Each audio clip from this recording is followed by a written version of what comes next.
niche community. So Silksong will have been out for a few months by the time this video comes out, and I feel like that's just enough time to kind of like form a concrete opinion about it. I mean, obviously it's amazing in like every aspect and may or may not be my favorite game of all time, but now that I have 100%, I feel like I'm more qualified to give an opinion about it. As I'm sure you know, because it went mega viral, I already ranked the entire soundtrack and probably won't rank much else, to be honest, because everyone else is already doing it, and you know, I don't want to be a copycat, but I wanted to formally decide whether I think Silksong is actually better than Hollow Knight, like everyone says. So I don't want to waste your time, and I'll tell you straight up that I do think Silksong is objectively the better game, but I feel like that's not all there is to it. To decide once and for all which one I like more, I compared them across a few different categories. We got soundtrack, area, bosses, NPCs, and a bunch more that I'll get into later. So enough jibber jabber, let's get into the details, shall we? Also, quick side note, sorry if I sound like garbage, I'm like super stuffy right now, so I don't know what's going on, but anyways. So because my soundtrack ranking blew up, like I said, I feel like everyone kind of knows where I stand on the Silksong soundtrack. It's like obviously amazing, and it's such a good follow-up to the beauty of the first games. Speaking of which, let's talk about Hollow Knight soundtrack. I think that I just have to give this first point to Hollow Knight. The feeling I got playing through it for the first time, not knowing what to expect, and hearing things like City of Tears, Green Path, White Palace. I mean, even like the Fungal Waste theme was so cool to hear for the first time. Now, this isn't to say like I didn't get this feeling playing Silksong, and yeah, maybe the nostalgia is a factor influencing my choice here, but I do genuinely believe that the Hollow Knight soundtrack is just a bit better, at least so far. I am counting the DLC songs as part of Hollow Knight soundtrack, so this is very subject to change for when the Silksong DLCs eventually come out. But yeah, I don't really think there's any like concrete evidence I can give for this, or really any of these aside from personal opinion. Even just comparing my top 5 from each game, I think there are like 2 or 3 from Hollow Knight that I'd prefer over High Halls, which was my number 1 from Silksong. I feel like it sounds like I'm hating on the Silksong soundtrack. I'm not.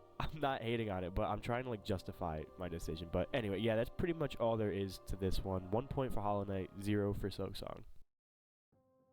The next thing I went ahead and compared was the areas in both games, and I don't think this one is as close as the soundtrack comparison at all. I got Silksong here by like 3 million years. The areas in Hollow Knight have a crazy amount of atmosphere and individuality, and together they create like such a cool world to explore and whatnot. Like obviously, again with the nostalgia, I feel like going into Green Path for the first time after being stuck in the crossroads for like an hour or two, and how much of an eye-opener that was. Learning how much more there was to explore was so cool, especially because Hollow Knight was a game I kind of randomly decided to play. I had like no expectations at all, and I hadn't played like a Metroidvania or anything like that before, so it was like all like a completely unique experience. But yeah, so there's that whole part, and then the City of Tears, obviously, again, which was nuts. I was personally a big fan of Kingdom's Edge. You had the Abyss, Crystal Peak, Queen's Gardens. These areas are like fantastic. But with that being said, Silksong took that and doubled it. I feel like the Citadel is like a whole separate thing that has like sub areas as big as some of Hollow Knight's. I really like Blasted Steps, Shellwood, The Return of the Abyss, Lost Verdania, which is my personal favorite. Like, just pretty much everything was improved upon. Another thing I thought was cool was they took like the terribleness of Deep Nest and like kind of like amplified it. You got like Biowater, which granted doesn't have spiders and whatever just sitting around, but it's equally as awful, like in a good way, of course. And then you get like Sinner's Road and the Underworks, and that, you know, that's just like the Deep Nest comparison. So the map is like huge, and I'd be lying if I just tried to sneak a point in for Hollow Knight, so I won't. But I also gotta say that Farloon felt like more open in a way. Like obviously it's 30 times bigger and whatnot, but the addition of like the surface I thought was really cool. Like checking your map and you're seeing that you're so high up, the little icon isn't even on anymore. That was so cool. And then like getting into the Nameless, I don't know, I thought the surface was just so cool. Anyways, it's like the things like that. You know, not every area is great. Like Putrefied Ducks is ghastly. I think they all work together really well, and it was just really like cool to be able to explore all of them. Also, another thing before I move on, like in the Mist, for example, there was just completely foreign concepts that you had in Silksong that you like didn't see in Hollow Knight. Like the Mist stuff, Wormways becoming plasmified, Bone Bottom getting completely obliterated, like things like that. You know, rest in peace to my guy over here, but like Bone Bottom becoming completely useless is such a cool thing to happen. Okay, anyway, that's enough. Sorry, let's move on.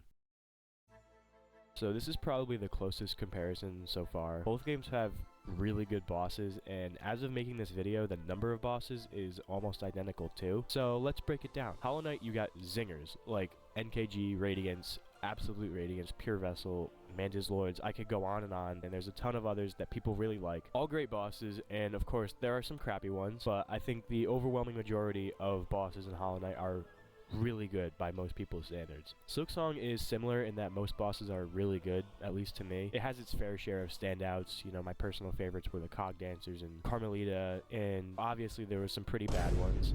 Oh my god, dude, move! So which one gets the point? I think I'm personally gonna go with Hollow Knight here. Maybe it's just the fact that I can go fight every single boss whenever I please, or maybe it's just because I'm like more used to them at this point, but either way, I'd say I just like them more overall. I've seen people say that Hollow Knight has too many like filler bosses, and I could definitely agree with that from like a lore perspective. I think when you compare just the bosses to the same filler bosses that you see in Silksong, the ones in Hollow Knight are just a little more interesting and tolerable. Here, I'll give a couple examples. In Silksong, the worst fight for me was Savage Beast Fly, so I died there like almost 10 times, and then I had to go do it again for a measly mask shard. What the hell is the point of that? Another one, Plasmified Zango. Like, yes, I get that it's big for the lore and whatnot, but like really, like this is a boss? Also, I mean, just like the Skull Tyrant coming in and wiping out an entire village was so stupid. I know I said earlier like that was cool, but like boss wise it would have been fire if something else killed everyone, you know, like a Pilgrim Eater or something. I don't know. For Hollow Knight, I'd say the two biggest like filler bosses are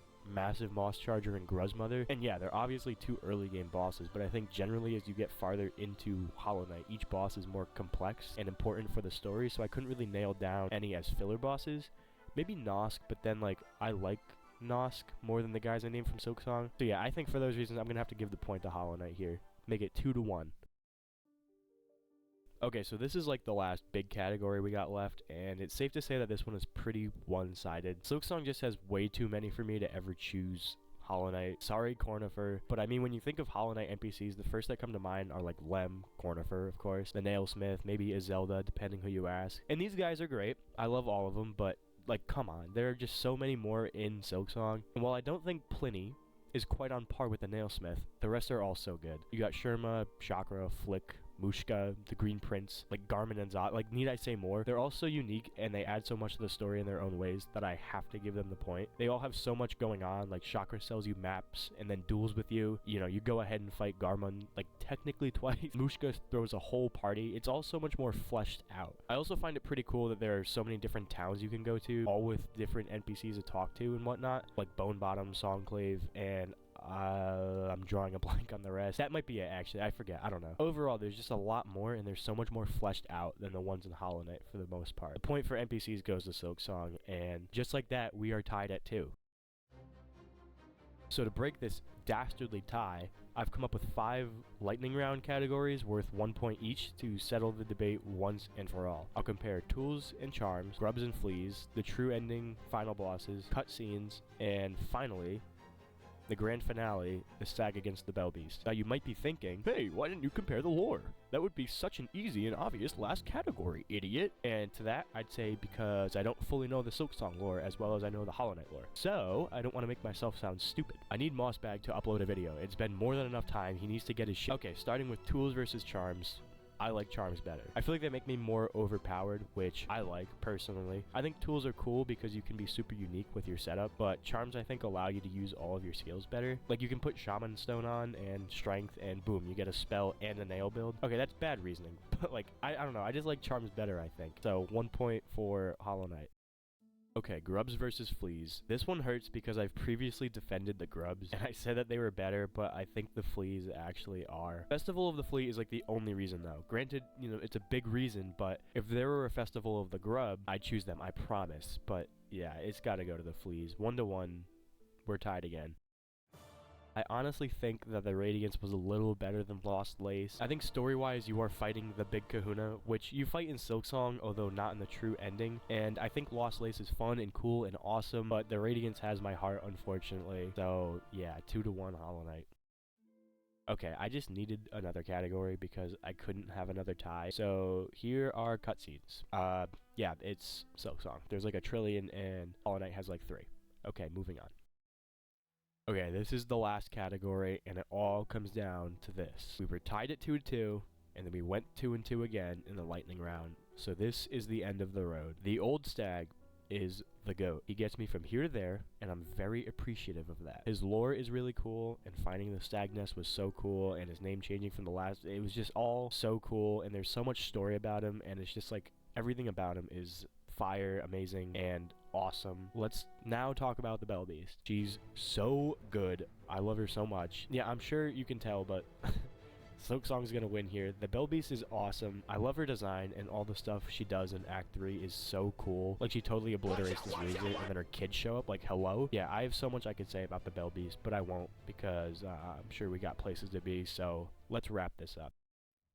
Well, that's it. Silksong wins by 1 point. Bell Beast clutched up, but yeah, I think that's the right choice. Silksong is huge and has so much stuff to do, it would feel wrong to say that it's the worst game. Even still, Hollow Knight will always have a special place in my heart, and I'll probably keep telling people it's my favorite game, even over Silksong, because without it, I would have never even played or heard about Silksong. So, but yeah, that's all we got today. Silksong is in fact better than Hollow Knight. Yeah, everybody knows, but it was still fun to kind of look into how each aspect of it compared to its Hollow Knight counterpart. At least, you know, in my eyes. Not sure what the next video will be, because I think I'm going to scrap the other rankings, but we'll see. Who knows what lies ahead? I don't know. Okay, bye.